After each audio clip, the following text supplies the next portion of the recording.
பேதுரு முதலாம் நிருபத்திலே முதலாம் அதிகாரம் முதல் 4 வசனங்கள். 2 Peter chapter 1 verses 1 to 4.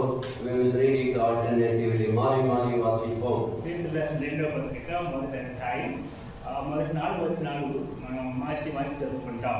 2 Peter chapter 1 1 to 4 alternatively we will read. పేతురు రాసిన రెండవ పత్రిక మొదటి అధ్యాయం మొదటి 4 వచనాలు మనం మార్చి చదువుకుంటాం. நம்முடைய தேவனும் இரட்சகருமாய் இருக்கிற இயேசு கிறிஸ்துவினுடைய நீதியால் எங்களைப் போல அருமையான விசுவாசத்தையும் பெற்றவர்களுக்கு இயேசு கிறிஸ்துவின் ஊழியக்காரனும் அப்போஸ்தலனும் ஆகிய சீமோன் பேதுரு எழுதுகிறதாவது,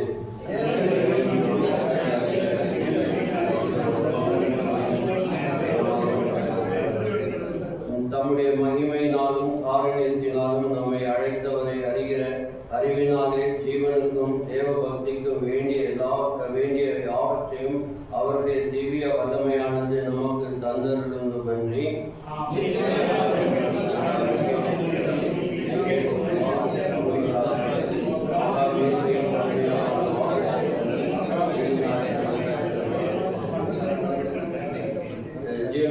தேவன் இந்த வார்த்தைகளை ஆசீர்வதிப்பாராக. போன வாரத்திலும் இந்த அதிகாரத்திலே சில காரியங்களை நாம் கற்றுக்கொண்டோம். ஆகவே நாம் பேதுருடைய வாழ்க்கையில தேவன் அவரை எப்படி மறுபடியும் ரெஸ்டோர் பண்ணார், அவர் எப்படி திரும்ப ஒரு மாபெரும் அப்போஸ்தலனாக தேவன் எடுத்து பயன்படுத்தினார். పేతురు తప్పిపోయినప్పుడు దేవుడు మరలా ఆయన వెనక్కి అపోస్తలుగా మార్చి ఆయన పనికొచ్చే పనిముట్లు ఎట్లా వాడుకోవడం చూస్తూ వచ్చాం. நமக்கு கொடுக்கப்பட்ட வாக்குத்தத்தங்களிலே 1 சாமுவேல் 30:19 டேவிட் recovered everything, தாவீது எல்லாவற்றையும் திருப்பிக் கொண்டான் என்று வாசிக்கிறோம். మనకు ఇవ్వబడిన వాగ్దానం సమూయేలు మొదటి గ్రంథం 30 చూస్తున్నాం. தாவீது சமஸ்தமுను சமகூர்ச்சார். தாவீது எப்படி திரும்பிக் கொண்டான்? தாவீது மாத்திரமல்ல, அநேக பக்தர்கள் வாழ்க்கையிலே எப்படி இழந்து போனதை, தப்பி போனவர்களை தேவன் மறுபடியும் எப்படி சீரமைத்தார் என்று நாம் வாசிக்க முடியும். మనము అంటే దావీదు మాత్రమే కాదు, దైవభక్తులు అనేక మంది ఏ విధంగా తప్పిపోయి నష్టపడుతున్నారు, అటువంటి వాటిని మళ్ళీ తిరిగి సమకూర్చున్నారనే దాన్ని మనం బైబిల్లోనే మనం చూడవచ్చు. நாம் பேதுருவை நினைக்கும் போது அவர் அதிக செல்ஃப் கான்பிடென்ட், ஓவர் கான்பிடென்ட் பர்சனாக, அதிக திட நம்பிக்கை உடையவராக இருந்தார். பேதுருவை చూస్తే కనుక తనపై తన ఎక్కువ నమ్మకం పెట్టుకొని తాను మీద తన యొక్క గొప్ప విశ్వాసం తననుకుంటూ తన జీవితాన్ని గడిపించే సంవత్సరం చూస్తాం. கேட்க வேண்டிய நேரத்தில் அவர் பேசுவார். when you need to listen you will speak. వినవలసిన సందర్భంలో మాట్లాడతారు ఆయన. and he will be very rash in decisions. నిర్ణయించుకోవడంలో చాలా త్వరితమైన నిర్ణయం తీసుకుంటారు. ஆகவே இப்படிப்பட்ட ஒரு பேதுருவை தேவன் பொறுமையாக சீரமைத்தார். அவனை மறுபடியும் ஒரு மாபெரும் அப்போஸ்தலனாக மாற்றினார். ఇటువంటి పేతురు పట్ల దేవుడు ఎంతో ఓర్పు సహనం కలిగిన వాడే తప్పిపోయిన తిరిగి మన సమకూర్చి గొప్ప అపోస్తలుగా మార్చినాడు. ஆகவே தேவன் அவனுக்கு பல எச்சரிப்புகள் கொடுத்தார். நீ 3 தரம் மறுதலிப்பால் சேவல் நேரத்தில் என்று சொன்ன போதிலும் எச்சரிப்பை எல்லாம் தள்ளிவிட்டான். நான் உமக்காக மரிப்பேன் என்று கூட சொன்னான். దేవుడు పేతురుకు అనేకమైన హెచ్చరికలు చేస్తూ కోడి కుయ్యక ముందు నీవు నన్ను ముమ్మారు ఎరగడానికి పోకుతావు అని హెచ్చరిక చేసినప్పుడు కూడా తాను దాన్ని నిలబెట్టినాడు. ஆனால் அவர் தன்னுடைய வாழ்க்கையிலே எப்போது ஆண்டவர் அவரை ரெஸ்டோர் பண்ணாரோ அவர் அந்த மாபெரும் அப்போஸ்தலனாக தேவன் எடுத்து பயன்படுத்தினார். అయితే ఎప్పుడైతే దేవుడు అతన్ని సమకూర్చినాడో, సరి చేసినాడో, అప్పుడు ఆయన గొప్ప మహా అంటే సువార్తికుడిగా ఆయన ప్రవక్త చేసినాడు. God is patiently working in each one of our life. நம்முடைய ஒவ்வொரு வாழ்க்கையிலும் தேவன் பொறுமையாக கிரியை செய்து கொண்டிருக்கிறார். దేవుడు మన అందరి జీవితాల్లో కూడా ఎంతో ఓర్పుతో ఆయన కార్యం చేస్తున్నాడు. He is so patient, he is working on us and he want to make us a useful and purposeful person. ఆయన మన పట్ల ఎంతో ఓర్పు సహనం కలిగి మన మీద కార్యం చేస్తున్న తద్వారా మనం తిరిగి ఆయనకు ఉపయోగపడే పనిముట్టుగా మారడానికి ఉద్దేశం. This year we need to grow in the grace and the knowledge of the Lord Jesus Christ. கர்த்தராகிய இயேசு கிருபையிலும் அவரை அறிகிற அறிவிலும் வளர வேண்டும். మనం కూడా ఈ సంవత్సరం దేవుని యొక్క కృపలోను ఆయన గురించి అనుభవ జ్ఞానాన్ని ఎదగాలని దేవుని యొక్క ఆశ ఏంటని. We need not to be a rocking Christian, not moving forward or backward, rocking, shaking only. We have to go forward. మనం ఏదో అంటే కదలపడానికి కాకుండా మనం తిరిగి ముందుకు వెళ్ళాలి అనే దేవుని ఆశ. ஆண்டவர் நம்ம இந்த வருஷம் வளர வேண்டும். We need to grow. మనము ఏ విధముగానైనా ఈ సంవత్సరం ఆయన ఆత్మ ద్వారా కృపలను దాని ఎదగడానికి ఆశ ఏంటంటే அதனால 1 பேதுரு 2 பேதுரு இந்த நிருபத்தை அப்போஸ்தலனாகிய பேதுரு எழுதி இருக்கிறார். అందుకనే పేతురు ఆ మొదటి పత్రిక రెండో పత్రిక దాని నుంచి రాస్తున్నాడు.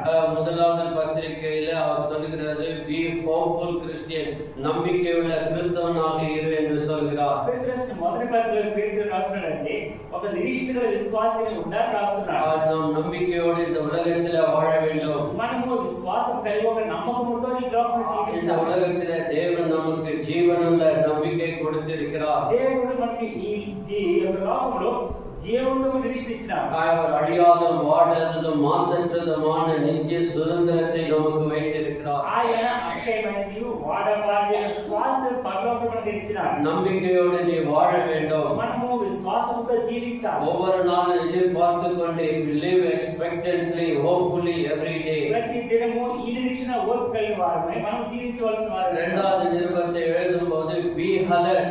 రెండో పత్రిక రాసినప్పుడు జాగ్రత్తగా ఉండాలి.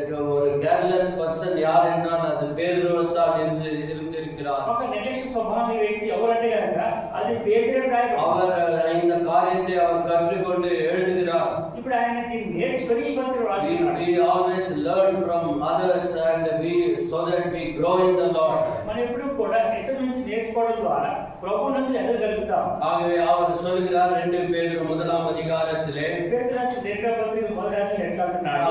5ஆம் வசனத்திலே எப்படி இருக்க நீங்கள் அதிக ஜாக்கிரதை உள்ளவர்களாய் be alert என்று சொல்கிறார். నీ మట్టుకు మీరు పూర్ణ జాగ్రత్తగా వాడండి. நீங்கள் ஜாக்கிரதை உள்ளவர்களாய் வாழ வேண்டும். మీరు జాగ్రత్త కలిగి நீ జీవించాలి. வாழ்கிற காலகட்டம் ஜாக்கிரதையாக வாழ வேண்டும். మీరు జీవిస్తున్న ఈ కాలంలో బహు జాగ్రత్తగా జీవించాలి. கர்த்தருடைய வருகை சமீபமாய் இருக்கிறது. దేవుని యొక్క రాకడ బహు సమీపంగా கர்த்தருடைய நாள் சீக்கிரமாய் வரப்போகிறது. ప్రభు యొక్క రాకడ అతి శీఘ్రంగా இந்த உலகம் அழிவுக்காக வைக்கப்பட்டு இருக்கிறது. ఈ లోకము నాశనం సిద్ధపడుతుంది. நீ அஜாக்கிரதை உள்ளவனாய் இருந்தால் మనం ఒక జాగ్రత్తగా பெரிய நஷ்டத்துக்குள்ள போவாய். గొప్ప నష్టం ఉండవచ్చు. அந்த நஷ்டம் உன்னால் யூகித்து பார்க்க முடியாது. ఆ యొక్క నష్టం మన వల్ల తీసుకోవడం మన వల్ల కాదు. அழுதாலும் வராது. అది ఒక ఏడ్చడం కాదు. ஆகவே இந்த கிருபையின் காலத்திலே ఈ కృప కాదు. ஜாக்கிரதை உள்ளவனாக இரு. బహు జాగ్రత్తగా ఉండాలి. ஜாக்கிரதை இல்லை என்றால் మనం జాగ్రత్తగా நீ நாசத்திற்கும் நஷ்டத்திற்கும் போய் விடுவாய். మనము నాశనములకు నష్టములకు గురి అవుతాం. ஆகவே பேதுரு சொல்கிறார் கள்ளத்தீர்க்கதரிசிகள் எப்படி வஞ்சிப்பார்கள் என்று சொல்கிறார். అందుకే పేతురు రాస్తున్నాడు వంచన బోధకులు వస్తే ఎట్లా మోసం ஆகவே చేస్తారు. இந்த உலகத்திலே false doctrine பயங்கரமாக தாண்டவமாடுகிறது. ఈ లోకంలో తప్పుడు బోధలు బహుగా You can live like anything because grace of God is available. వాళ్ళంటారు దేవుని కృపని లభ్యముగా గనక నీ ఇష్టానుసారం జీవించాలి. ஆகவே பேதுரு அப்படி சொல்லவில்லை. நீ கிருபையை புரிந்து கொள்ள வேண்டும். అయితే పేతురు అట్లా వాడాడు. నీవు కృపను గురించి గొప్పగా జీవించాలి. Kindly turn with me to 1 Peter chapter 5. పేతురు రాసిన మొదటి పత్రిక 5వ அங்கே 12ஆம் வசனத்திலே வாசிக்கும்போது verse 12. ஆகவே அவர் என்ன சொல்லுகிறார்? உங்களுக்கு புத்தி சொல்லும்படிக்கும் நீங்கள் நிலை கொண்டு நிற்கிற கிருபை தேவனுடைய மெய்யான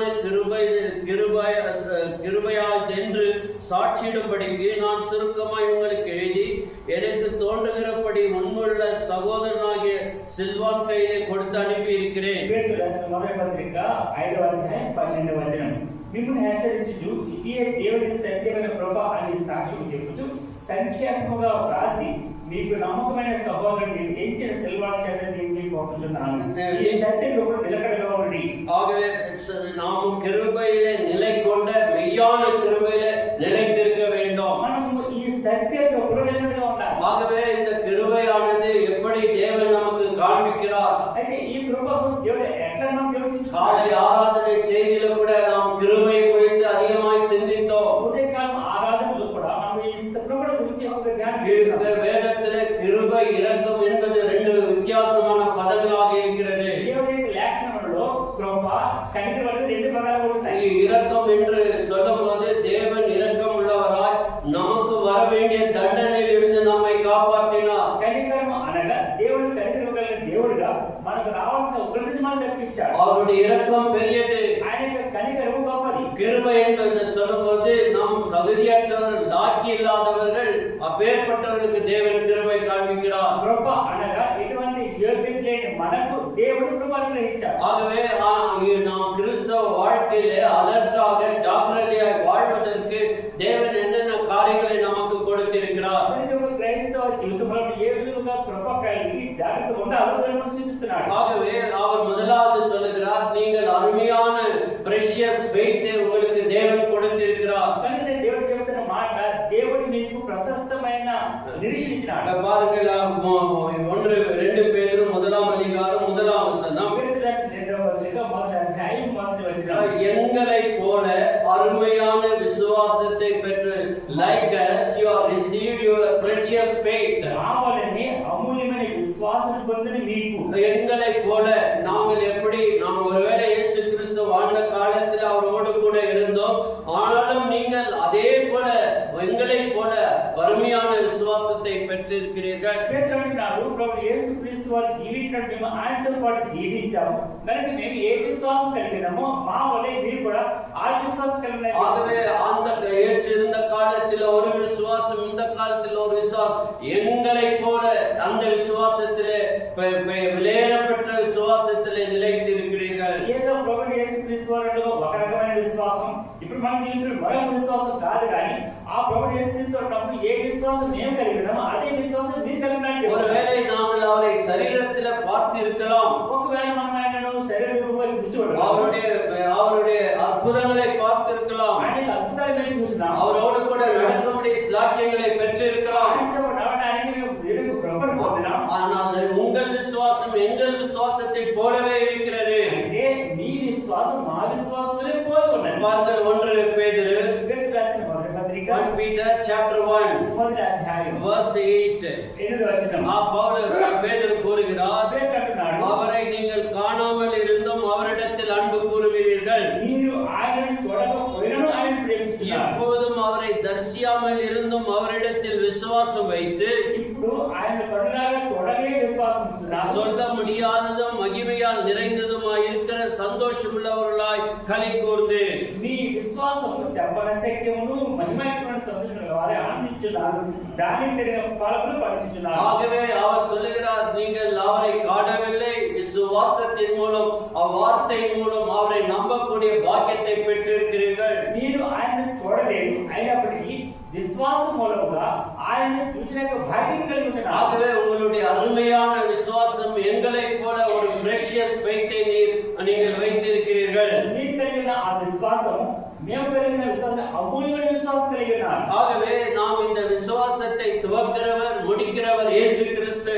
మన యొక్క విశ్వాసమును కర్త దాన్ని కొనసాగించుడు యేసు క్రీస్తు ప్రభువు. நாம் விசுவாசத்திலே நிலைத்திருக்க வேண்டும். We need to be continue in the steadfast faith. మనము ఈ విశ్వాసములో కదలని స్థిరమైన వారుగా ఉండాలి. ஆகவே பவுல் தன்னுடைய இறுதி வாழ்க்கையை சொல்லுகிறார், I kept my faith, என் விசுவாசத்தை காத்துக்கொண்டேன். ఈ పౌలు తన జీవిత అంతులంటున్నాడు, నా విశ్వాసమును కాపాడుకోండి. நான் விசுவாசிக்கிறவரை இன்னார் என்று அறிவேன். I know whom I believe. నేను నమ్మినవాడు అంటున్నాడు. அவரோடு ஆண்டவரோடு இயேசுவை ஏற்றுக்கொண்டபடி கூட நடந்து வார்த்தை மூலம் அவர் அறிந்து கொண்டார்.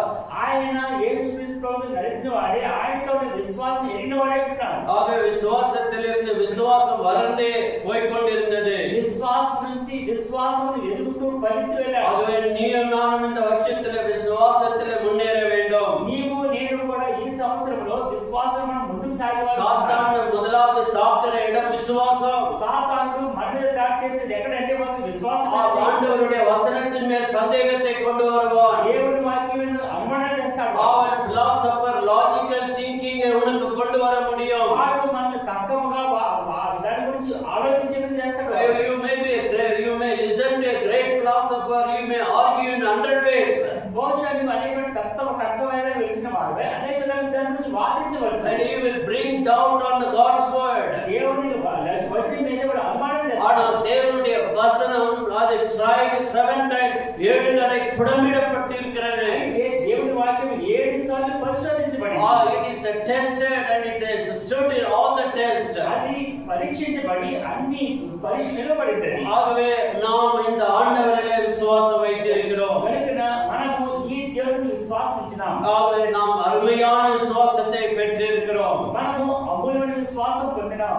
We are placing our faith in a person. ஒரு நபரில் விசுவாசம் வைத்திருக்கிறோம். మనము ఒక వ్యక్తి మీద విశ్వాసం ఉంచినాం. நம்முடைய விசுவாசம் கண்மூடித்தனமான விசுவாசம் அல்ல. మన విశ్వాసం ఏదో గుడ్డి విశ్వాసం కాదది. அவர் தேவனும் அவர் ரட்சகருமாகிய இயேசு கிறிஸ்துவில் விசுவாசம் வைத்திருக்கிறோம். మన దేవుడును రక్షకుడైన యేసుక్రీస్తు ప్రభు వారిని విశ్వాసం ఉంచినాం. அங்கே பார்க்கிறோம் 2 பேதுரு 1ஆம் அதிகாரம். పేతురు రాసిన 2వ పత్రిక 1వ అధ్యాయం. அங்கே வாசிக்கும் போது 1ஆம் அதிகாரத்திலே வசனத்திலே நம்முடைய தேவனும் ரட்சகரும் ఇక్కడ మనం చదువుతున్న వచనంలో మా దేవుని యొక్క రక్షకుడు యేసుక్రీస్తు is both God and Savior. ఆయన దేవుడు రక్షకుడు We కూడా. are placed our faith in God who is eternal and is our Savior. మనకి విశ్వాసం ఎవరి మీద అంటే దేవుడును నిత్యుడే రక్షకుడే యేసుక్రీస్తు అని. ஆகவே 2 பேதுரு 1ஆம் அதிகாரம் 11ஆம் வசனம். పేతురు రాసిన 2వ పత్రిక 1వ అధ్యాయం 11వ వచనం. இவ்விதமாய் நம்முடைய கர்த்தரும் ரட்சகருமாய் இருக்கிற இயேசு கிறிஸ்துவினுடைய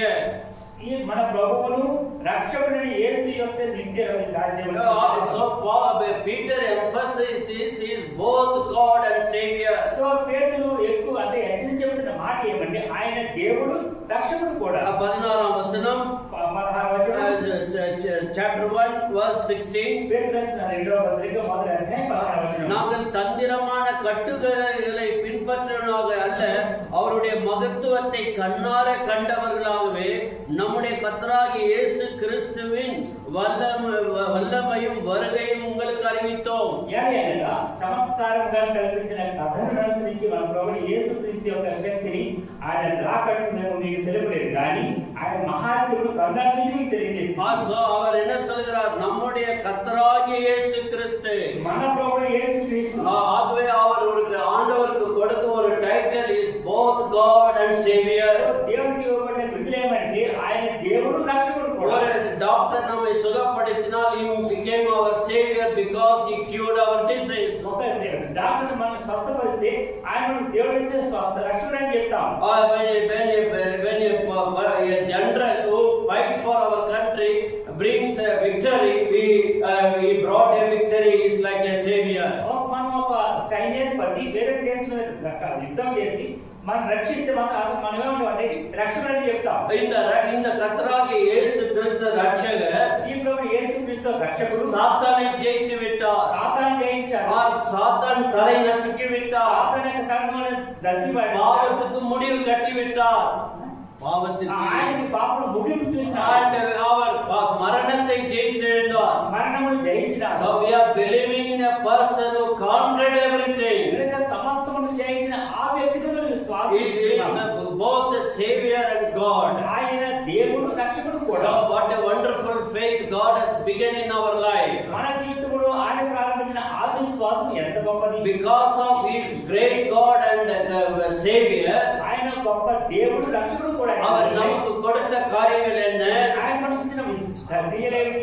Chapter 1 verse 1. పేతురు రాసిన 2వ పత్రిక 1వ అధ్యాయం 1వ వచనం. நம்முடைய தேவனும் ரட்சகருமாகிய இயேசு கிறிஸ்துவினுடைய நீதியால், in His righteousness. దేవుని యొక్క మన దేవుని యొక్క ఈ రక్షకుడు యేసుక్రీస్తు యొక్క నీతి. நீதி என்றால் நம்முடைய நீதியெல்லாம் அழுக்கான கல்லைகள். నీతి అనగా మన నీతి చూస్తే కనుక మృదు గుడ్లవలే ఉన్నాయి. God has given His own righteousness. దేవుడే తన స్వంత నీతిని మనకి ఇచ్చాడు. That standing before God is a privilege, that is how righteousness is defined. దేవుని ఎదుట నిలబడడానికి యోగ్యత ఏమంటే మనలను ఆయన నీతిమంతులుగా చేశాడు. நாம் பார்த்தோம், நாம் வெட்கத்துக்குரியவர்கள் அவமானத்துக்குரியவர்களாய் இருந்த நம்மை அவருடைய நீதியை கொடுத்து நிற்கும்படி செய்கிறார். చూస్తూ వచ్చాం అవమానమునకు నిందకు అపహాసనకు గురి అవ్వాల్సిన మనలను దేవుడు నీతిమంతులుగా తీర్చాడు. ஆகவே இரண்டாவது அவர் கிருபை உள்ள தேவனாக இருக்கிறார். రెండవదిగా ఆయన కృపగల దేవుడుగా ఉన్నాడు. பாருங்கள் 2ஆம் வசனத்திலே கிருபையும் சமாதானம் பெருக கடவது. ఇక్కడ మనం రాయబడిన 2వ వచనంలో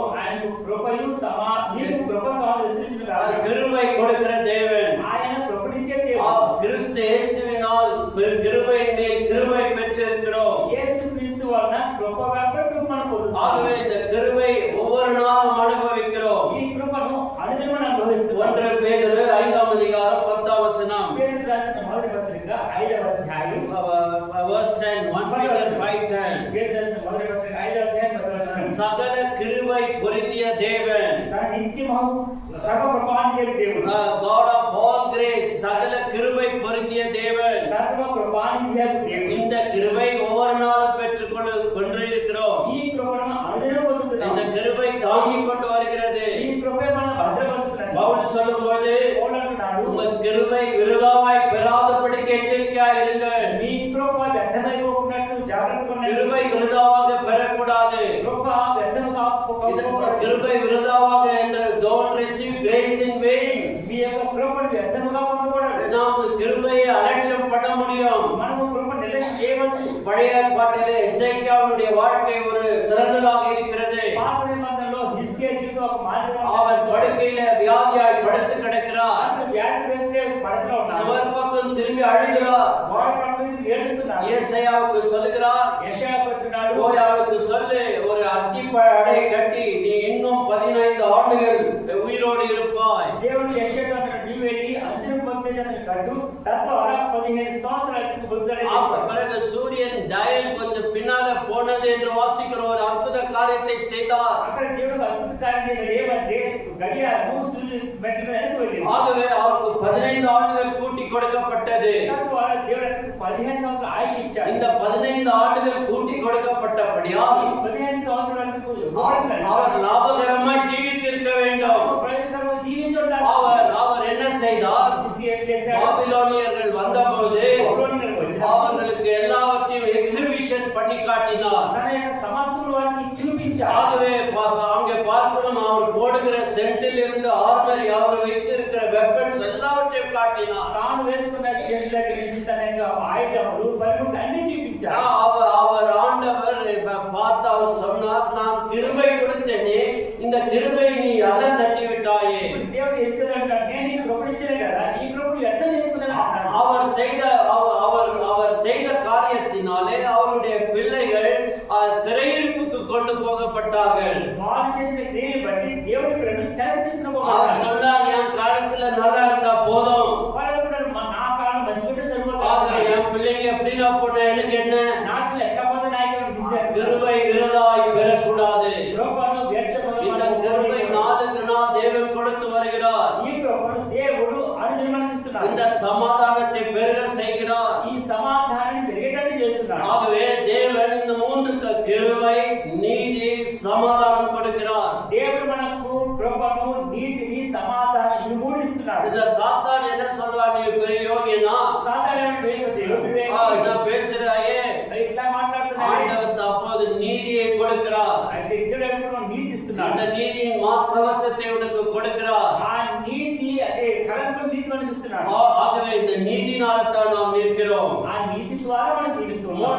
மூன்றாவதாக தேவன் வல்லமை கொடுக்கிறார். దేవుడు మనకు బలాన్ని ఇస్తున్నాడు. பாருங்கள், அங்கே என்ன வாசிக்கிறோம், திவ்ய வல்லமை 3ஆம் வசனத்துல 2 பீட்டர் 1:3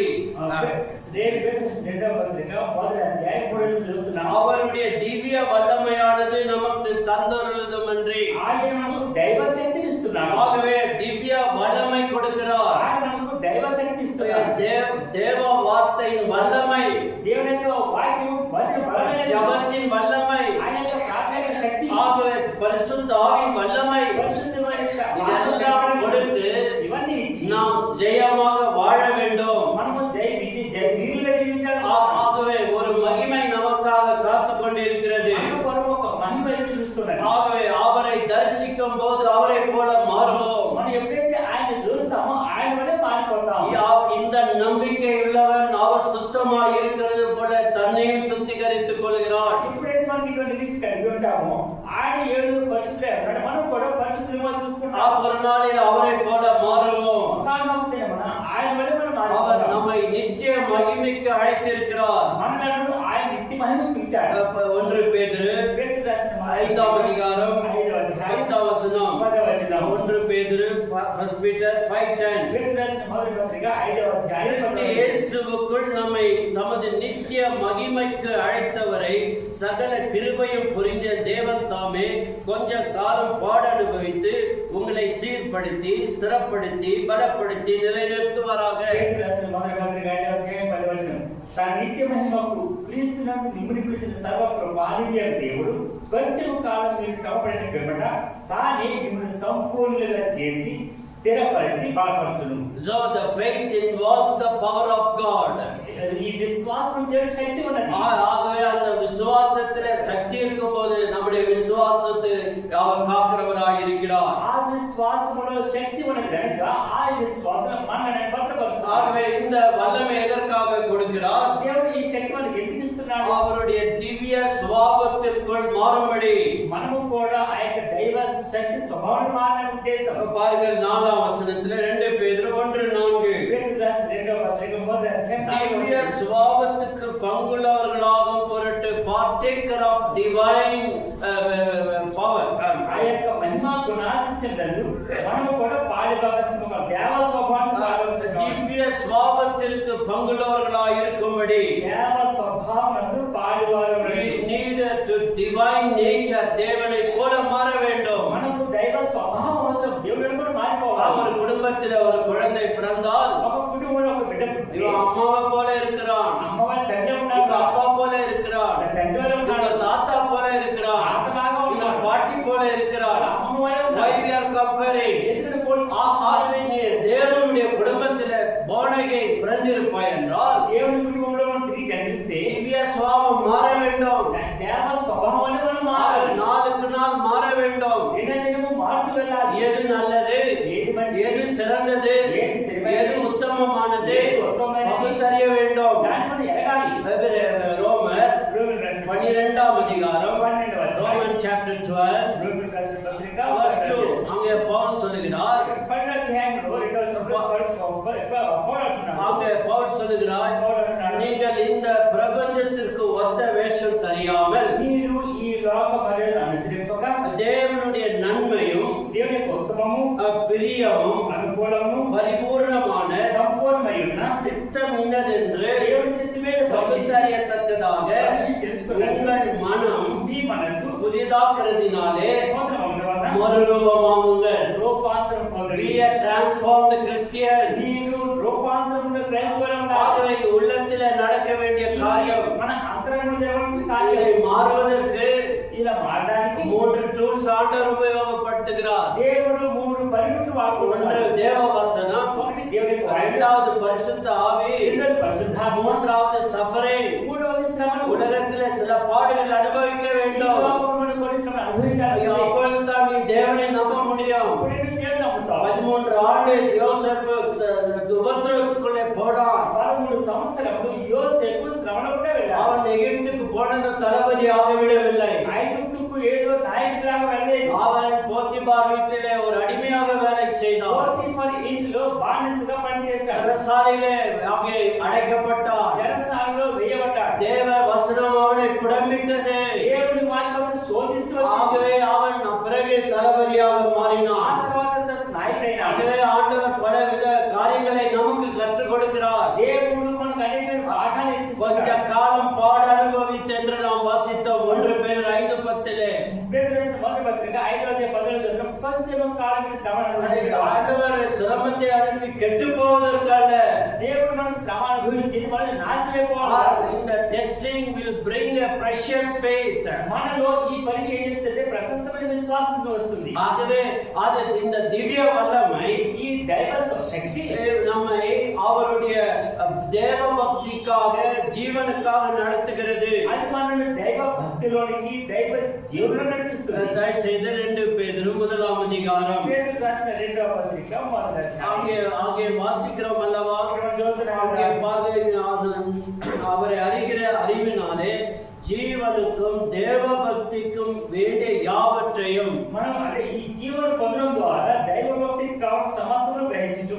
ஆகவே தேவ பக்திக்கும் அங்கே ஜீவனுக்கு நடத்துகிற வல்லமை. ఆ యొక్క దైవ శక్తి ఎట్లాంటిదంటే దైవ భక్తికి దైవ జీవనం నడిపిస్తుంది. தேவ பக்தி அவசியமானது. మనకు దైవ భక్తి చాలా అవసరం. இதற்காக நாம் முயற்சி எடுக்க வேண்டும். దీని కొరకు మనం ప్రయాసపడాలి. இது சாதாரணமாய் வந்து விடாது. ఏదో సాధారణ అలా వచ్చేది. 1 தீமோத்தேயு తిమోతి రాసిన మొదటి పత్రిక 4ஆம் அதிகாரம் 4వ అధ్యాయం. பவுல் எழுதுகிறார், పౌలు என்ன ఏమంటున్నాడంటే, சொல்லிக் கொடுக்கிறார்? ఆయన ఏం చెప్తున్నాడంటే, Exercise unto godliness. ఈ దైవ స్వభావం మనం అభ్యసించాలి. ஆகவே 1 தீமோத்தேயு 4ஆம் அதிகாரம் తిమోతి రాసిన మొదటి పత్రిక 4వ అధ్యాయం அங்கே வாசிக்கிறோம் அல்லவா? చదువుతున్నాం కదా. 8ஆம் வசனம் அங்கே 7ஆம் வசனம் கடைசி பாகத்தில் இருக்கிறது. 1 தீமோத்தேயு 4:7 తిమోతి రాసిన మొదటి పత్రిక 4వ అధ్యాయం சீர்கேடும் கிழவிகளும் பேச்சுமாயிருக்கிற கட்டுக்கதைகளுக்கு விலகி தேவ பக்திக்கு ஏதுவாக முயற்சி பண்ணு.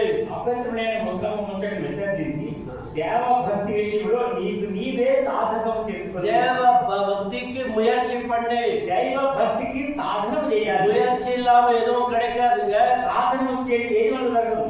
தாமஸ் ஆல்வா எடிசன் இந்த பல்பு கண்டுபிடிக்க எவ்வளவு தோல்விகளை அடைந்தார். தாமஸ் ஆல்வா எடிசன் గారు ఈ బల్బు కనిపెట్టడానికి ఎన్నో పతనాలు విఫలాలు அவர் எவ்வளவு தோல்வி அடைந்தாலும் விடவில்லை. ఆయన ఎన్నో అపజయం పొందినప్పుడు கடைசில லைட்டை கண்டுபிடித்து விட்டார். ఆఖరికి లైట్ కనిపెట్టాడు. போட்டு இப்படி சுவிட்ச் போட்டுனா லைட் எரியுது. మనకి స్విచ్ చేస్తే లైట్ వచ్చేది. அவன் முயற்சி எடுத்தார். దానికి ఆయన చాలా శ్రమ పడ్డాడు. தேவ பக்திக்கு முயற்சி பண்ண வேண்டும். దేవ భక్తి మనం కూడా ప్రయాసపడాలి. முயற்சி இல்லாம எதுவும் அடைய முடியாது. ప్రయాస లేని ఏది సాధించలేము. முயற்சி பண்ணு. దానికి కూడా ప్రయాసపడాలి. தேவ பக்தி முயற்சி பண்ணால் దైవ భక్తిని సాధన చేస్తే 4ஆம் அதிகாரம் 8ஆம் வசனத்திலே சரீர முயற்சி அற்ப பிரயோஜனம் உள்ளது. தேவ பக்தியானது இந்த ஜீவனுக்கும் இதற்கு பின்வரும் ஜீவனுக்கும் வாக்குத்தத்தம் உள்ளதா எல்லாவற்றுக்கும் பிரயோஜனம் உள்ளது. అన్ని విషయాలు ప్రయోజనకరం. It is profitable for everything. అన్ని విషయాలు ప్రయోజనం అవుతుంది. முயற்சி பண்ண வேண்டும். సాధకం చేయాలి. வேதத்தை வாசிக்க வேண்டும். వాక్యం చదవాలి. தியானிக்க வேண்டும். மனசுல வசனத்தை சொல்லி தியானிக்க வேண்டும். మనసు జీవానికి చెప్తే வண்டி ஓட்டி கொண்டிருக்கும் போது படுத்து கொண்டிருக்கும் போது இவைகளை யோசிக்க வேண்டும். இதெல்லாம் முயற்சி எடுக்க வேண்டும். இதெல்லாம் ரொம்ப சுலபமா இல்லைங்க. குதிரைக்கு தண்ணி காட்ட முடியும், அதை குடிக்க வைக்க முடியாது. தேவவசனம் நம்மை காட்டுகிறது. ஆகவே நீ முயற்சி எடுக்க வேண்டும். நம்முடைய முயற்சி எதற்காக எடுக்கிறோம்? பார்த்தாலும் ஜிம்னாஸ்டிசம் பயங்கரமாக வளர்ந்து கொண்டிருக்கிறது. பிரதர் மோகன் ராஜுடைய வீட்டுக்கு முன்னாலே ஒரு பெரிய ஜிம் கட்டிட்டு இருக்கிறான். எவ்வளவு பெரிய ஆளுடா, ஜெகோஷ் சர்மா போல பெரிய ஆளு கட்டிட்டு இருக்கிறான். லிப்டருக்கு பேர் வச்சுட்டு இருக்கிறான். எவ்வளவு பேரை வந்து கொண்டு இருக்கிறார்கள். எல்லாம் பேக மாட்டிட்டு வந்துட்டு இருக்கிறாங்க. வந்து ஜிம்னாஸ்டிசம் செய்து கொள்கிறார்கள். என்னுடைய ஆரோக்கியத்தை நான் பார்த்துக் கொள்ள வேண்டும். ஆவிக்குரிய ஆரோக்கியத்தை பார்த்துக் கொள்கிறோமா? We are very careful to choose the oil. We are eating millets. நல்லா நல்லதுதான். ரெட் மீட் அவாய்ட் பண்றோம். So why we are taking such a precaution? Artery block ஆக கூடாது. ஆவிக்குரிய ஜீவம் பிளாக் ஆன என்ன ஆகும்? நஷ்டம் வந்துவிடும். அதுதான் பைபிள் சொல்லுகிறது. முயற்சி பண்ணு. தேவ பக்திக்கு ஏதுவாக முயற்சி பண்ணு. 1 தீமோத்தேயு 2ஆம் அதிகாரம் அங்கே பவுல் சொல்லுகிறார், நம்ம என்ன ஜெபம் பண்ண வேண்டும்? நாம் எல்லா பக்தியோடும் நல்லொழுக்கத்தோடும் கலகமில்லாத அமைதலுள்ள ஜீவனம் படும்படி ராஜாக்களுக்காகவும் அதிகாரமுள்ள யாவருக்காக அப்படி செய்ய வேண்டும். ఎందుకు ప్రార్థించేయాలంటే పేతురు రాసిన మొదటి పత్రిక 2వ అధ్యాయంలో మనము మొదటి వచనం సంపూర్ణ భక్తి మాన్యతయు కలిగి నెమ్మదిగాను సుఖముగాను బ్రతుకు నిమిత్తము అన్నిటికంటే ముఖ్యంగా మనుషులందరి కొరకును రాజుల కొరకును అధికారుల కొరకు విజ్ఞాపన ప్రార్థన యాజన చేయమని హెచ్చరిస్తున్నాను. నేను சொல்கிறார் எல்லா பக்தியோடும். ఏమని చెప్తున్నాడు ఇక్కడ? సమస్త భక్తి కొరకు நல்லொழுக்கத்தோடும். మంచిగా ఉండాలంటే ஒரு கிறிஸ்டியனுக்கு ஒரு நல்ல டிசிப்ளின் லைஃப் இருக்கணும். ఒక క్రైస్తవ విశ్వాసి క్రమశిక్షణతో కూడిన జీవితం. We are most indisciplined people. మనం అసలు ఎక్కడ క్రమశిక్షణ లేకుండా நாம் என்ன கிரமசிக்ஷை எடுத்துக்கொள்வதில்லை. మనం దేనిలో క్రమశిక్షణ అనుసరించడం లేదు. ஆகவே பைபிள் படிக்க நேரம் எடுத்துக்கொள்வதில்லை. బైబిల్ చదవడానికి సమయం తీసుకోవడం లేదు. குடும்பஜெபம் வைக்கிறதுக்கு நேரம் எடுத்துக்கொள்வதில்லை. దైవ ప్రార్థన జపం సమయం ஆனா நீங்க விட்டா என்ன ஆமென் சொல்லிட்டு படுத்துக்கலாமே. ఏమందులే మన ఆరోగ్యం மற்ற எல்லா காரியத்துக்கும் நேரம் உண்டு. మిగిలినడానికి సమయం ఉంటుంది. ஆகவே நாம் நல்லொழுக்கமாய் வாழ வேண்டும் என்றால், தேவ பக்தியோடு வாழ வேண்டும் என்றால் இவைகளை முயற்சி பண்ணுவதிலே இருக்க வேண்டாம். అంటే మనం మంచి విశ్వాసం కలిగి దైవ భక్తి కలిగి జీవించాలంటే వీటి గురించి మనం సాధన చేయాలి. 1 தீமோத்தேயு రాసిన మొదటి పత్రిక 6వ அதிகாரம் 6వ అధ్యాయం 11వ వచనం. 11వ వచనం. 1 Timothy chapter 6 verse 11. తిమోతి రాసిన మొదటి పత్రిక 6వ అధ్యాయం. நீயோ தேவனுடைய மனுஷனே, இவைகளை விட்டோடி நீதியும் தேவ பக்தியும் விசுவாசத்தையும் அன்பையும் பொறுமையும் சாந்த குணத்தையும் அடையபடி நாடு. దైవజనుడా, నీవైతే వీటిని విసర్జించి నీతిని, భక్తిని, విశ్వాసమును, ప్రేమను, ఓర్పును, సాత్వికమును సంపాదించుకొనుటకు பிரயாசப்படுமோ அடையபடி நாடு. వీటిని సంపాదించు ప్రయాసపడాలి. நல்லா சொன்ன லிஸ்ட்ல ஓ தேவ மனுஷனே மனுஷியே, ఓ ఇవన్నీ ఇక్కడ ఉండాలంటే ఓ దేవజనుడు దేవస్త్రీ, ஆகவே எவைகளை விட்டு ஓட வேண்டும். వేటి విసర్జించాలి. Whatever things you flee from, ఈ వేటికి మనం పారిపోవాలి. உலகம் இழுக்கும், ఈ లోకం మనల్ని ఆకర్షిస్తూ ஆகவே அட்ராக்ஷன் உனக்கு காட்டும். మనకెన్నో ఆకర్షించి இவைகளை விட்டு விலகோடி వాటిని మనం విసర్జించి free పారిపోవాలి. from all this. వీటన్నిటి మనం இதை పారిపోవాలి. நாம் உணர்ந்து கொள்ள வேண்டும். వీటిని మనం గ్రహించాలి. இன்னைக்கு நம்மை எந்த காரியங்கள் நம்மை அடிமைப்படுத்துகிறதோ அதை விட்டு ஓட ఈ வேண்டும். దినంలో మనల్ని ఏ సంగతులు బానిసత్వం చూపిస్తున్న వాటిని మనం విసర్జించాలి. அப்புறம் திவ்ய வல்லமையானது మనం ఈ దైవశక్తి అనేది நமக்கு கடைசியாக என்ன கொடுக்கிறது? ఆఖరి ఏం చేస్తుంది? 2 பேதுரு முதலாம் அதிகாரம் 4ஆம் வசனம். 2 பேதுரு முதலாம் அதிகாரம் 4ஆம் வசனம். இச்சையினால் உலகத்தில் உண்டான கேட்டுக்கு தப்பி திவ்ய சுபாவத்துக்கு பங்குலராகும் பொருட்டு மகா மேன்மையான அருமையான வாக்கு தத்தங்களும் அவைகளினால் நமக்கு அளிக்கப்பட்டு இருக்கிறது. செகண்ட் பீட்டர் முதலாம் அதிகாரம் 4ஆம் வசனம். మొదటి అధ్యాయం 4వ వచనం. పేతురు రాసిన పత్రిక మొదటి అధ్యాయం 4వ వచనంలో చెప్పండి మాట ఏమంటే, ఆ మహిమ గుణాలను బట్టి ఆయన మనకు అమూల్యమును అత్యధికమైన వాగ్దానం చేయించున్నాడు.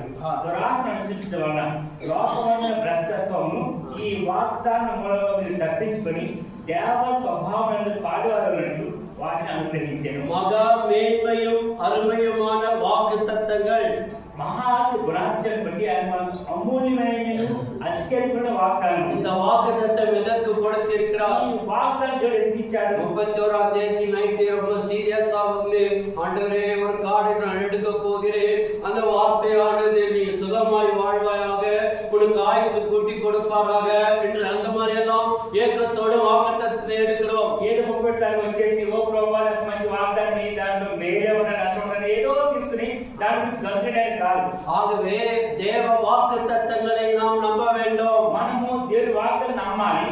தேவ 2 பேதுரு 2 கொரிந்தியர் 1:20 வாசிக்கும் போது, కొరింథీయులకు రాసిన రెండవ పత్రిక మొదటి అధ్యాయం 7వ వచనం చదువుతాం. all the promises of in Christ are yes and amen. దేవుడి వాగ్దానం ఎన్ని అయినను క్రీస్తునందు అవి అవును ఆమేన్ అన్నట్టుగా ఉన్నాయి. இந்த முழு பைபிளை விசுவாசிக்க வேண்டும். ఈ బైబిల్ అంతా నమ్మాలి. ஆகவே ஆண்டவர் கொடுத்த வாக்குத்தத்தை உறுதி செய்து கொள்ள வேண்டும். దేవుడి వాగ్దానం నమ్మాలి. He has given exceeding precious promises. ఆయన అత్యధికమైన అమూల్యమైన వాగ్దానం ఇచ్చినాడు. We don't live on explanation, but we are living on the promise of God. ఏదో వివరణ బ్రతకడం లేదు కానీ తెలిసిన వాగ్దానమే బతుకుతున్నాం. ஆண்டவர் ஆபிரகாமை கூப்பிட்டார். దేవుడు అబ్రహాముకు ఇచ్చాడు. அவருக்கு ஒரு ப்ளூ பிரிண்ட் போட்டு first you go this direction Google map but கொடுக்கவில்லை. దేవుడు అబ్రహాముకు గూగుల్ మ్యాప్ ఇచ్చి ఫస్ట్ ఈ దిశలో వెళ్ళని చెప్పలేదు. உன் வீட்டையும் தேசத்தையும் மக்களையும் ஜனங்களை விட்டு நான் காண்பிக்கும் தேசத்துக்கு போ. నీవు నీ ఇంటిని నీ స్వజనమును నీ బంధువులను విడిచిపెట్టి నేను చూపించిన దేశమే వెళ్ళమని చెప్పాడు. ஆகவே வாக்குத்தத்தத்தை நம்பினான். అయితే అబ్రహాము దేవుని వాగ్దానాన్ని నమ్మాడు. ஆகவே வாக்குத்தத்தத்திற்காக காத்திருந்தான். ఆ వాగ్దానం కొరకు చూస్తున్నాడు. ஆபிரகாம் எத்தனை வாக்குத்தத்தங்கள் தேவன் கொடுத்தார். దేవుడు అబ్రహాముకు ఎన్నో వాగ్దానాలు ఇచ్చాడు. ఇచ్చాడు. நான் உனக்கு ஒரு பிள்ளை கொடுப்பேன், నీకు బిడ్డనిస్తాను. அந்த பிள்ளைக்கு ஈசாக்கு என்று பெயரிடுவாயாக. ఇస్సాకుని పేరు పెడతావు. 16 அதிகார ஆகார் சாராள் தவறு செய்து ஆகாரை கொடுத்து விட்டார். ఆదికాండం 16వ అధ్యాయంలో శారా తప్పు చేసి ఆహారాన్ని ఇచ్చింది. ஆகவே அங்கே பார்க்கிறோம், அங்கே அவன் செய்த அந்த தவறினால் இன்றைக்கு பிரச்சனைகள் ஏராளமாய் இருக்கிறது. ஆதிகமன அபிரகாம் చేసిన ఆ పొరపాటు వల్ల నేడు కూడా అనేక శ్రమలు వస్తాయి. ஆனால் தேவன் சொன்னபடி வாக்குத்தத்தம் செய்தவர் உண்மையுள்ளவர் என்று நம்பினார். అయితే దేవుడు వాగ్దానం చేసినట్టు నమ్మదగినవాడు అని అబ్రహాం నమ్మాడు. ஆகவே ஆகிய வாக்குத்தத்தங்கள் அருமையான exceeding gracious and wonderful promises. ఆ వాగ్దానములు అమూల్యములు ప్రశస్తమైన ఎంతో ఎనదైన వాగ్దానాలు. பேதுரு இந்த precious இந்த விலையேறப்பட்ட காரியத்தை அநேக காரியங்களை சொல்லுகிறார். పేతురు ఈ ప్రశస్తమైన సంగతులని అనేక వాటిని చెప్తున్నాడు. 2 பேதுரு 1:1 வாசிக்கும்போது పేతురు రెండవ పత్రిక మొదటి అధ్యాయం he has given a precious faith, அருமையான விசுவாசத்தை கொடுத்திருக்கிறார். అమూల్యమైన విశ్వాసాన్ని ఇచ్చాడు. 1 பேதுரு 1:7 வாசிக்கும்போது రెండవ పత్రిక మొదటి అధ్యాయం your faith is more precious than the gold. பொன்னை பார்க்கிலும் உங்கள் விசுவாசம் விலையேறப்பட்டது. నీ విశ్వాసము స్వర్ణము కంటే మిక్కిలి విలువైనది. ஆகவே உன்னுடைய விசுவாசம் பொன்னை பார்க்கிலும் விலையேறப்பட்டது. నీకు ఇచ్చిన విశ్వాసం బంగారం కంటే విలువైనది. ஆகவே బంగాரத்தை எப்படி பார்த்துக் கொள்கிறோம்? బంగారం ఎట్లా చూస్తాం? ஆகவே அதை 2 தடவை லாக் பண்ணிக்கிறோமான்னு பார்த்துட்டு வருவோம். బంగారం ఎక్కడ పెడితే తాళం వేసుకోవడానికి చూస్తాం. அதை விட precious faith இருக்கிறதா? అంతకంటే విశ్వాసం గొప్పది విశ్వాసం. நாசனுக்கு பேதுரு சொல்றாரு, పేతురు అంటున్నాడు, பேதுரு ஒன்னும் படிக்கல. పేతురు ఏం చదువుకోలేదు. குறிச்சு ஒரு வார்த்தை வாசிக்கலாம். అయితే కొంచెం మాట அப்போஸ்தலர் అపోస్తలుల 4ஆம் அதிகாரம் அவரை பற்றி என்ன சொல்கிறார்கள்? பேதுரு எங்கேயும் ஆக்ஸ்போர்ட்ல லண்டன் யூனிவர்சிட்டில எல்லாம் படிக்கல, அதனால படிக்க கூடாதுன்னு நான் சொல்ல. అయితే పేతురు ఆక్స్ఫర్డ్ వెళ్ళి లండన్ వెళ్ళి చదివాడు. అదే చదవడం చెప్పడం లేదు. அவர் எப்படிப்பட்டவராய் இருந்தார்? పేతురు ఎట్లాంటి వ్యక్తి? அவர் எப்படிப்பட்டவராய் ஆண்டவர் மாற்றினார். అతడు ఎటువంటి వాడు చూడండి ఎట్లా మార్చాడు. பாருங்க 4:13 అపోస్తలుల కార్యం chapter 4 verse 13. అపోస్తలుల కార్యం 4 பேதுரும் யோவானும் பேசுகிற தைரியத்தை கண்டு அவர்கள் படிப்பறியாதவர்கள் என்றும் பேதமையுள்ளவர்கள் என்றும் அறிந்ததப்படினால் ஆச்சரியப்பட்டு இவர்கள் இயேசுவுடனே கூட இருந்தவர்கள் என்று அறிந்து கொண்டார்கள். వారు పేతురు యోహాను ధైర్యం చూసినప్పుడు వారు విద్య లేని పామరులను గ్రహించి ఆశ్చర్యపడి వారు యేసుతో కూడా ఉండిన వారు అని గుర్తెరిగి They are unschooled, have not learned anything. వారు విద్య అంటే పామరులు ఏమి చదువుకోలేదు. ஆண்டவர் அப்படிப்பட்டவர்களை எடுத்து பயன்படுத்தினார். అయితే దేవుడు అటువంటి వారిని அவர் என்ன சொல்கிறார்? உங்கள் விசுவாசம் அந்த பொன்னை விட ரொம்ப சூப்பர், ரொம்ப precious. ఇటువంటి పేరు ఏమంటున్నాడు? మీకు ఇచ్చిన ఆ విశ్వాసం సువర్ణం కంటే మిగిలి విలువైనది. 2 పేతురు 1:4 వాసిద్దాం. పేతురు రాసిన రెండవ పత్రిక 4 exceeding great precious promises. ఆయన అమూల్యములు అత్యధికమైన వాగ్దానాలు. 1 పేతురు 1ఆம் அதிகாரம் 19ஆம் வசனம். పేతురు రాసిన మొదటి పత్రిక మొదటి అధ్యాయం 1 Peter 1:19. పేతురు రాసిన మొదటి పత్రిక మొదటి అధ్యాయం precious blood, விலையேறப்பட்ட ரத்தம். అమూల్యమైన రక్తం. ஆகவே ஆண்டவருடைய ரத்தம் precious blood. ప్రభు యేసుక్రీస్తు రక్తం అమూల్యమైన రక్తం. இந்த அடையாளத்துல பங்கு பெற போகிறோம். మనం ఆ గుర్తుల్లో మనం పాల్గొంటాం. இந்த பெரிய விலையேறப்பட்ட ரத்தத்தினால் உன்னை என்னை வாங்கிக் கொண்டார். ఈ విలువైన ప్రశస్త రక్తం ద్వారా నిన్ను నన్ను కొనుక్కున్నాడు. பிரியத்தினால் கொல்லப்பட்டிருக்கிறீர்களே, విలువ చేత కొనబడినవారు. ஆகையால் உங்கள் சரீரத்திலும் ஆவியிலும் தேவனை மகிமைப்படுத்துங்கள். మీ దేహం ద్వారా ఆత్మ ద్వారా ప్రభువుని ఘనపరచుడి. 1 பேதுரு 2ஆம் அதிகாரம். ஆகவே நீங்கள் தேவனால் தெரிந்து கொண்டு விலையேறப்பட்டவர்களாய் இருக்கிறீர்கள். మీరు దేవుని చేత ఎరుగబడిన వారే అమూల్యమైన వారు. ஆகவே அங்கே பாருங்கள், என்ன தெரிந்து கொள்ளப்பட்டது விலையேறப்பட்டதுமா இருக்கிற ஜீவனுள்ள கல்யாகி அவரிடத்தில் சேர்ந்தவர்களாகிய நீங்கள் అమూల్యములను అత్యధికమైన వీటి ద్వారా ఆయన చేత మనం కొనబడినాం. ஆகவே 6ஆம் வசனத்திலே அவர் எப்படிப்பட்டவர், ఆయన ఎటువంటి వాడు? அந்தபடி இதோ தெரிந்து கொள்ளப்பட்டதும் விலையேறப்பட்டதுமாய் இருக்கிற மூளைக்கல்லை சீயோனில் வைக்கிறேன், அதன் மேல் விசுவாசம் இருக்கிறவன் வெட்கப்பட்டு போவதில் என்று வேதத்திலே சொல்லி இருக்கிறது. ఇదిగో నేను ముఖ్యమును ఏర్పరచబడినదియు అమూల్యమునకు మూలరాతిని సీయోనులో స్థాపించుచున్నాను. ఆయన విశ్వాసం ఉంచువాడు ఏ మాత్రము సిగ్గుపడడు. ஆகவே அவர் விலையேறப்பட்டவர், కనుక ఆయన విలువైనవాడు. ஆகவே அந்த விலையேறப்பட்டவர்களே விசுவாசம் வைத்து இருக்கிறோம். ఆ విలువైన ప్రశస్తమైన వాడు విశ్వాసం. ஆகவே நாம் எப்படி மறுபடியும் பிறக்கிறோம்? we are born again. మనం ఎక్కడ తిరిగి జన్మిస్తున్నాం? தேவனுடைய பரிசுத்த ஆவியினாலும் அவருடைய வசனத்தினாலும் நாம் ஜெனிப்பிக்கப்பட்டிருக்கிறோம். దేవుని యొక్క పరిశుద్ధాత్మ ద్వారాను ఆయన వాక్యం ద్వారా తిరిగి జన్మిస్తున్నాం. ஆகவே இந்த ஜெனிப்பிக்கப்பட்ட நாம் தெய்வீக சுபாவத்தை பெற்றுக்கொள்ள வேண்டும். ఈ విధముగా తిరిగి జన్మించిన మనము దైవ స్వభావాన్ని సంతరించుకోవాలి. நம்முடைய நேச்சர் டெவலப்ஸ் appetite. మన యొక్క ఈ స్వభావం అనేది మనకు అంటే ఆకలి పుట్టిస్తుంది. ஆகவே ஒரு தெய்வீக சுபாவம் இருந்தால் தெய்வீக சுபாவத்துக்குரிய ஆசைகள் உண்டாகும். మనం నిజంగా దైవ స్వభావం కలిగి ఉంటే దైవ స్వభావ సంబంధమైన ఆకలి మనలో పుడుతుంది. பாருங்கள் 2 பேதுரு 2:22ல வாசிக்கிறோம். పేతురు రాసిన 2:22 చదువుతున్నాం. அங்கே பவுல் பேதுரு சொல்கிறார், சிலருடைய சுபாவம் எப்படி மாறிவிடுகிறது? స్వభావం ఎట్లా మారిపోయింది? பாருங்கள் 22ஆம் வசனம், நாய் தன் கக்கினதை தின்னுமாவும் கழுவப்பட்ட பண்டை சேற்றில புரளுது திரும்பினது என்று சொல்லப்பட்ட பழமொழியின் படி அவர்களுக்கு சமீபித்தது. కుక్క తన వాటికి తిరిగినట్టును కడుగుబడిన పంది పొదలో దొరుకుటకు మళ్ళీనట్టును అది నిజమైన సాగుని చోట వీరికి సంభవించింది. So their appetite not changed. వారి ఆకలిలో మార్పు లేదు. அவருடைய சுபாவம் மாறவில்லை. వారి స్వభావం మారలేదు. ஒரு ஆட்டையோ ஒரு பன்றியோ சாக்கடையில தூக்கி போட்டா ఒక ఆవునో లేక పందినో పొదలో వేస్తే ஆடு போயிட்டு செவர்ல ஏதாவது புல் இருக்கிற இடத்துல அதை அரைச்சி பொறிச்சு சுத்தம் பண்ணிக்கொள்ளும்.